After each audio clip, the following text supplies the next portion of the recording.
Returning back to the concept of inertia, I think it's part why some people are worried about taking a day off, taking a break, maybe just relaxing, having a 20 weekend.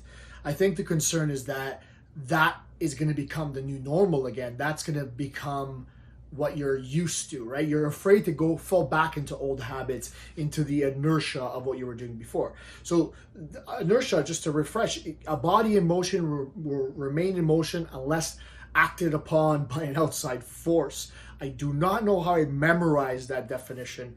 I guess my science teachers will be happy about that. But the whole point is this, that you'll continue on in the exact same direction until some outside force adjusts that trajectory, adjusts that movement. And technically standing still is inertia. I've talked about that before. It's like not doing anything is a form of inertia until you're acted on, until it gets started, right? Activation, energy, all that kind of stuff.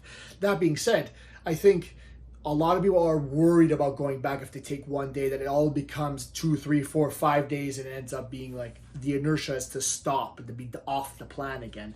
But I think that, again, it speaks to this on or off mentality. I think it's possible, and I want to really carve that out with you guys, is that it is a spectrum. You can some days do more than other days. Some days are going to be enjoying your time with your family. But it's about this dial that I've talked about. It's about trying not to think about this as on or off. Taking a break doesn't mean you're against everything you've done. It's not going to erase everything you've done. One meal, one day, all this stuff. It's not.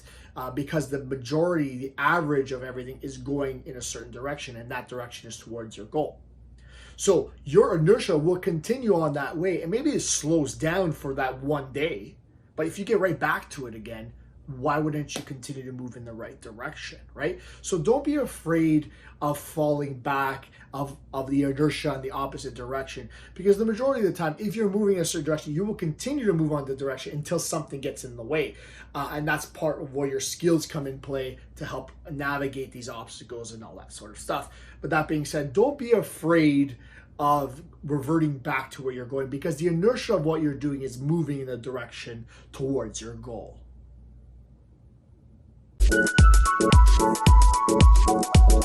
you.